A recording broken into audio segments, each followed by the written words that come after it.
Ecclesiastes, or the Preacher. Chapter 1. The words of the preacher, the son of David, king in Jerusalem. Vanity of vanities, saith the preacher, vanity of vanities, all is vanity. What profit hath a man of all his labor which he taketh under the sun?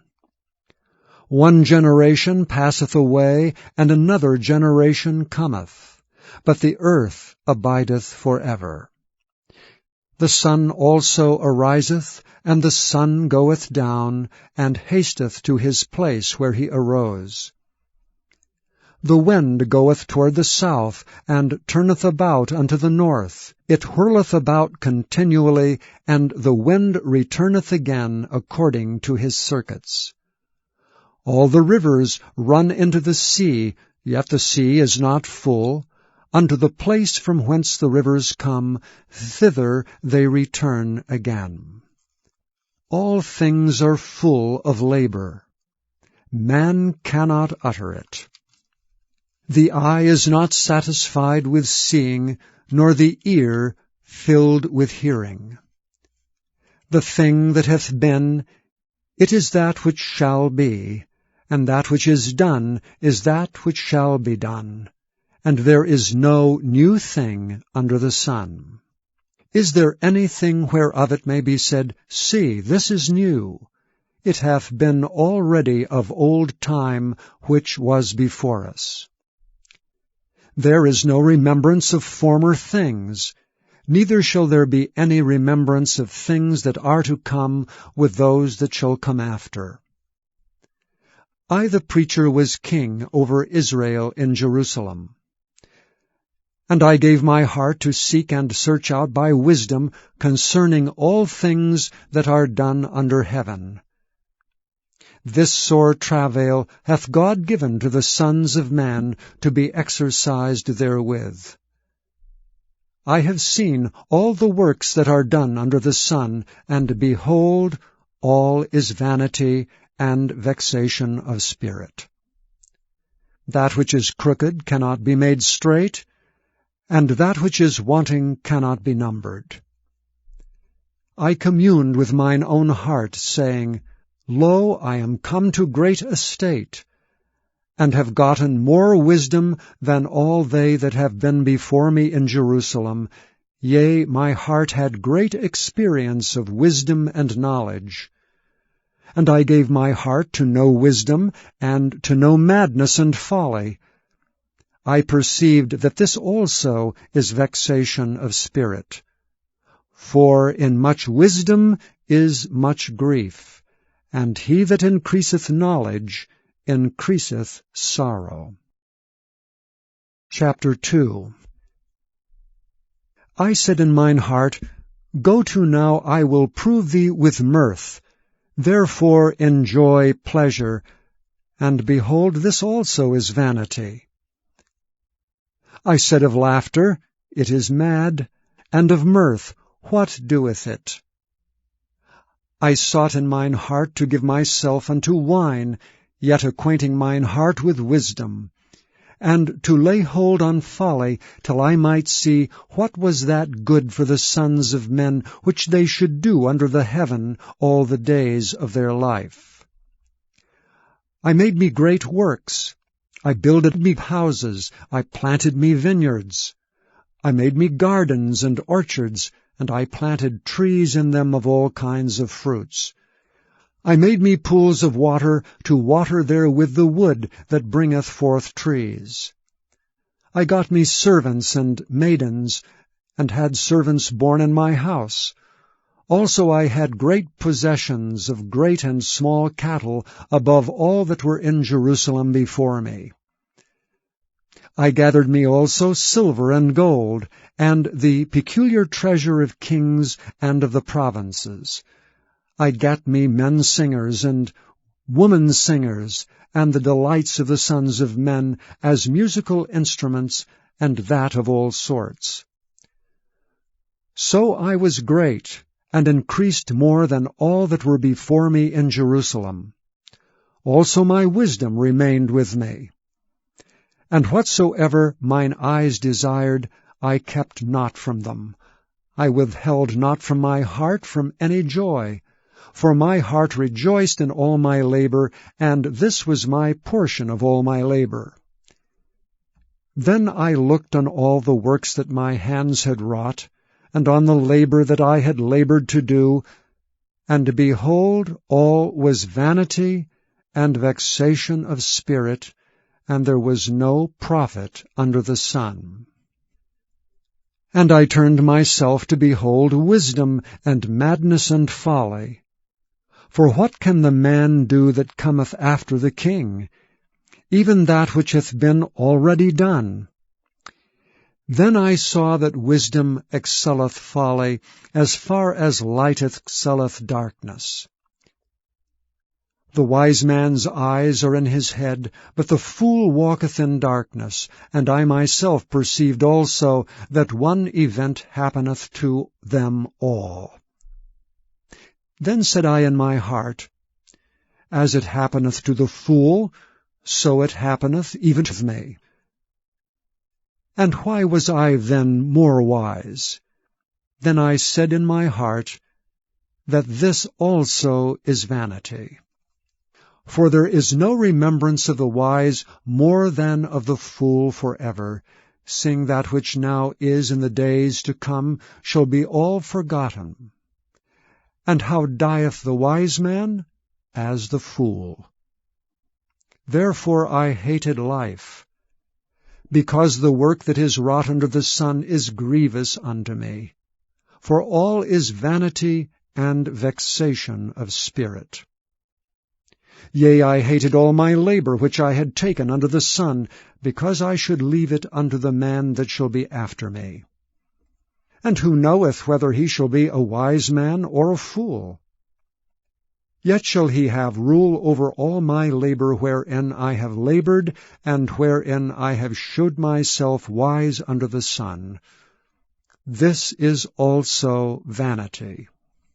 Therefore I went about to cause my heart to despair of all the labor which I took under the sun. For there is a man whose labor is in wisdom, and in knowledge, and in equity. Yet to a man that hath not labored therein shall he leave it for his portion. This also is vanity and a great evil. For what hath man of all his labor, and of the vexation of his heart, wherein he hath labored under the sun? For all his days are sorrows, and his travail grief, yea, his heart taketh not rest in the night. This is also vanity. There is nothing better for a man than that he should eat and drink, and that he should make his soul enjoy good in his labor. This also I saw, that it was from the hand of God. For who can eat, or who else can hasten hereunto more than I? For God giveth to a man that is good in his sight wisdom, and knowledge, and joy. But to the sinner he giveth travail, to gather and to heap up, that he may give it to him that is good before God.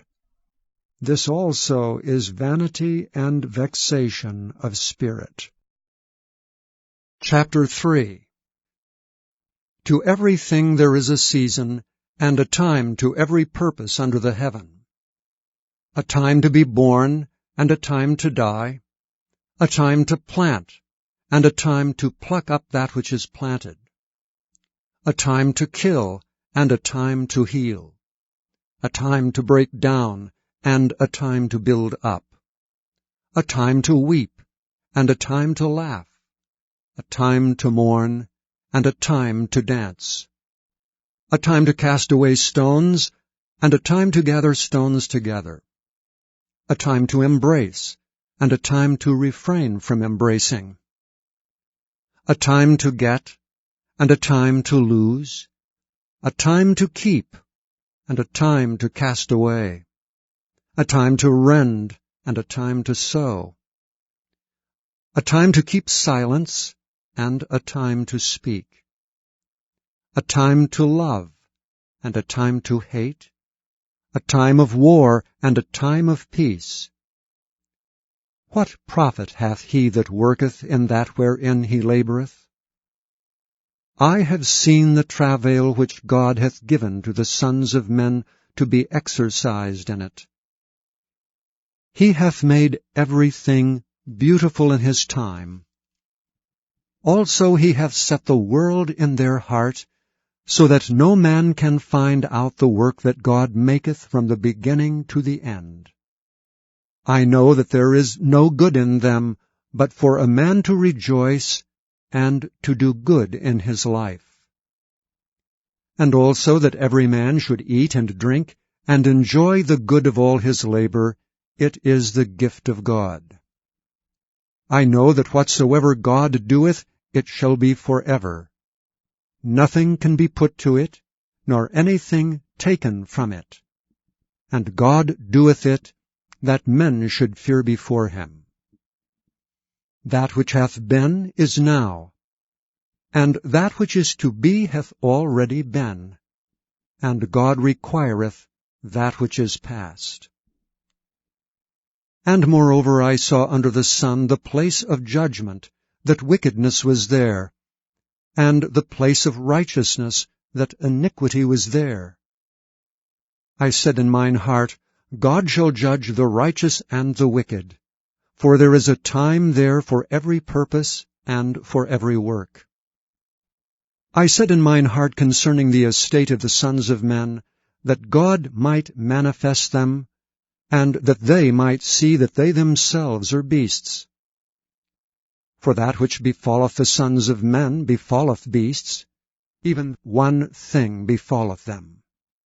As the one dieth, so dieth the other. Yea, they have all one breath. So that a man hath no preeminence above a beast, for all is vanity. All go unto one place. All are of the dust, and all turn to dust again. Who knoweth the spirit of man that goeth upward, and the spirit of the beast that goeth downward to the earth? Wherefore I perceive that there is nothing better than that a man should rejoice in his own works, for that is his portion. For who shall bring him to see what shall be after him? Chapter 12. Then Jesus, 6 days before the Passover, came to Bethany, where Lazarus was, which had been dead, whom he raised from the dead. There they made him a supper, and Martha served. But Lazarus was one of them that sat at the table with him. Then took Mary a pound of ointment of spikenard very costly, and anointed the feet of Jesus, and wiped his feet with her hair. And the house was filled with the odor of the ointment. Then saith one of his disciples, Judas Iscariot, Simon's son, which should betray him, Why was not this ointment sold for 300 pence and given to the poor? This he said not that he cared for the poor, but because he was a thief, and had the bag, and bare what was put therein. Then said Jesus, Let her alone. Against the day of my burying hath she kept this. For the poor always ye have with you, but me ye have not always. Much people of the Jews therefore knew that he was there, and they came not for Jesus' sake only, but that they might see Lazarus also, whom he had raised from the dead. But the chief priests consulted that they might put Lazarus also to death, because that by reason of him many of the Jews went away and believed on Jesus. On the next day much people that were come to the feast, when they heard that Jesus was coming to Jerusalem, took branches of palm trees, and went forth to meet him, and cried, Hosanna! Blessed is the King of Israel that cometh in the name of the Lord. And Jesus, when he had found a young ass, sat thereon. As it is written, Fear not, daughter of Zion, behold, thy King cometh sitting on an ass's colt. These things understood not his disciples at the first, But when Jesus was glorified, then remembered they that these things were written of him, and that they had done these things unto him. The people therefore that was with him, when he called Lazarus out of his grave, and raised him from the dead, bear record. For this cause the people also met him, for that they had heard that he had done this miracle. The Pharisees therefore said among themselves, Perceive ye how ye prevail nothing? Behold, the world is gone after him.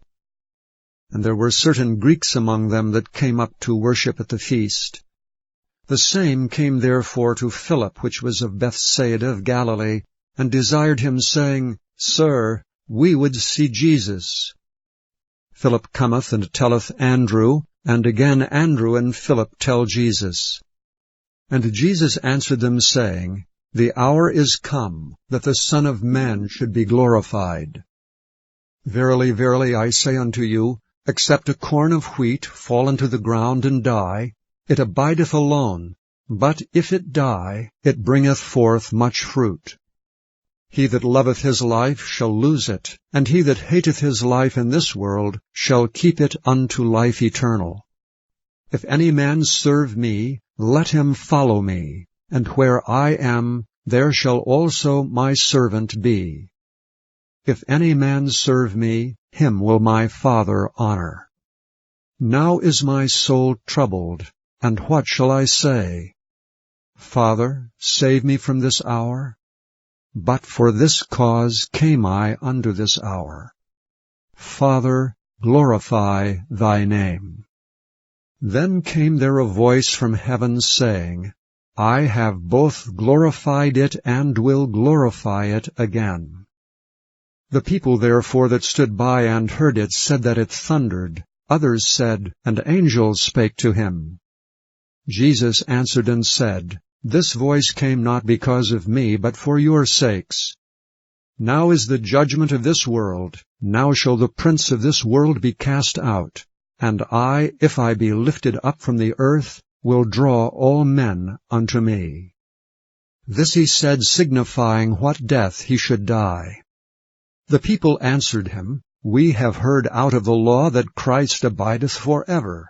And how sayest thou, the Son of Man must be lifted up? Who is this Son of Man?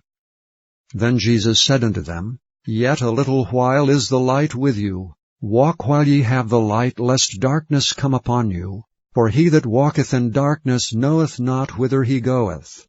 While ye have light, believe in the light, that ye may be the children of light.